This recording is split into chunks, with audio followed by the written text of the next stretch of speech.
Ever hear of the term system quarterback? Different names will come instantly to the minds of different people. We all know Peyton Manning, Joe Montana, Brett Favre, and Drew Brees are among the great quarterbacks who succeeded with multiple teams. But some quarterbacks are simply great because the team around them was built to make them look better. I'm Andy Ruther, and today we bring you 10 quarterbacks that wouldn't succeed with other teams. And a big shout out to Peter Mensah for giving us this suggestion. Leave us your ideas in the comment section below, and we might just get to it. At number 10, Trevor SIEMIAN. Now, you've already seen SIEMIAN succeed with the Denver Broncos in the first 4 games. But as their 2015 Super Bowl championship team showed, any quarterback can win a title with that defense. Seriously, the Broncos might have the most dominant defense ever, led by Von Miller, DeMarcus Ware, and Chris Harris. SIEMIAN has a pair of elite receivers also with Demaryius Thomas and Emmanuel Sanders, plus a flashy running back in C.J. Anderson. Put him on an awful team with an awful defense, and you know his team isn't going to be in the playoffs. But still, give this 2015 7th round pick some credit for winning the starter's job. At number 9, Carson Palmer.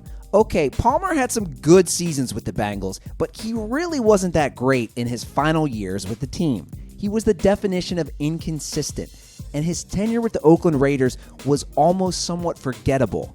Now, his best 2 seasons have been with the Arizona Cardinals, thanks to quarterback guru head coach Bruce Arians. His 4,671 passing yards and 35 touchdowns in 2015 were a career high. He also won a playoff game, something he was unable to do in Cincy or Oakland. Oh yeah, and having Larry Fitzgerald, David Johnson, Michael Floyd, and John Brown may also have something to do with his success. At number 8, Andy Dalton.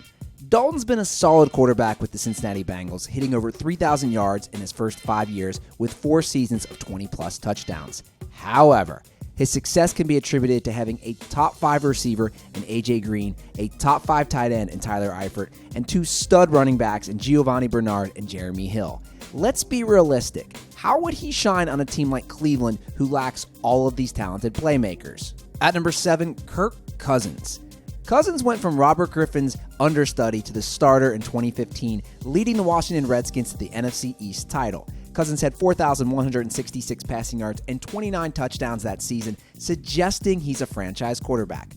No doubt he is in Washington, but having Pierre Garçon, Jameis Crowder, Deshaun Jackson, Jordan Reed, and Matt Jones gives him a pretty loaded supporting cast. That's a pretty solid assortment of weapons right there. He's still not an elite quarterback. Just imagine how much he'd struggle without all those stars around him. At number 6, Blake Bortles. Bortles is well on his way to being the best quarterback in Jacksonville Jaguars history. That's a huge knock on the history of the Jaguars. Not a huge appraisal for his success.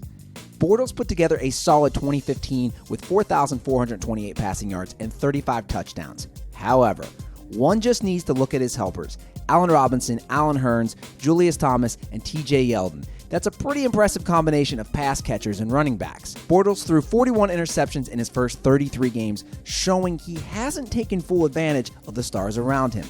Put him almost anywhere else and he's flopping big time. At number 5, Ryan Tannehill. Look, Tannehill is a solid but not great quarterback. Some refuse to even call him good. Imagine being on a stranded island with animal poop as the only food resource. You would happily take it in an instant. That's how the Dolphins are accepting Tannehill. He had 87 touchdowns and 54 interceptions in his first 4 seasons. He also had the likes of Mike Wallace, Lamar Miller, Jordan Cameron, Jarvis Landry, Kenny Stills, and Devontae Parker to throw the ball to. That's a whole lot of weapons. Tannehill has been a major turnover machine and would undoubtedly fall on his face if he were on a very bad team. Luckily, Miami's talented playmakers have made his team's records somewhat respectable. At number 4, Tony Romo.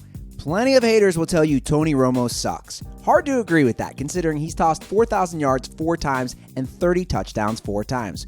Romo has been a B-plus quarterback with the Cowboys, but he's had unreal help. Having Hall of Famer Terrell Owens for a few seasons definitely helped. How about future Hall of Fame tight end Jason Witten, or 2014 league rushing leader DeMarco Murray, a top 3 receiver in Dez Bryant, and the list goes on.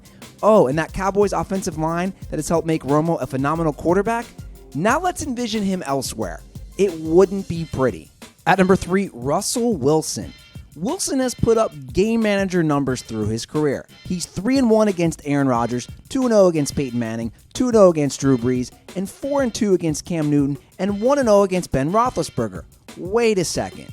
I wonder if Marshawn Lynch or the Seattle Seahawks Legion of Boom defense has had something to do with that, right? Put Russell Wilson on a team other than Denver, the New York Jets, Seattle, Arizona, or any top 10 defensive unit, and he ain't winning much of anything. At number 2, Matt Ryan. Ryan has had arguably the most stacked supporting cast of any quarterback since 2010. Tony Gonzalez, who holds most of the important tight end records. Roddy White, a possible but unlikely Hall of Famer, and the league's best wide receiver in Julio Jones. In each of his last 5 seasons, Ryan has passed for more than 4,000 yards. However, he has one playoff win for a reason. He seems to falter a lot when it matters most. Man, just imagine him without Julio Jones. He's already regressed since Gonzalez retired and White lost his relevance as a superstar. Ryan will be a top 10 worst QB in the NFL without Jones, easily. At number 1, Tom Brady. When the New England Patriots went 11-5 in 2008 with Matt Castle, many questioned the greatness of Tom Brady. He tore his ACL and missed that whole season, but Bill Belichick took this little-known backup and still won 11 games. Well, Jimmy Garoppolo sure looked like Tom Brady during this latter 4-game suspension in 2016. Heck, rookie third-stringer Jacoby Brissett helped the Patriots dismantle a dangerous Houston Texans team this season as well. We've now seen 4 different quarterbacks deliver solid performances under Belichick since 2008. Can you imagine Brady without Belichick? We're wagering that he'd be an average quarterback at best. After all, having Julian Edelman and Rob Gronkowski sure helps. We've seen Brady struggle anytime one or both of those guys were hurt. Which of these quarterbacks do you think would suck somewhere else? Join us in the comments below. And if you like this video or learned a thing or two, clicking the like button helps us out a ton and we appreciate it. If this is your first time coming around to Total Pro Sports, subscribing is a great idea because we put out videos like this every single day. But as always, thanks for watching and we'll see you guys next time.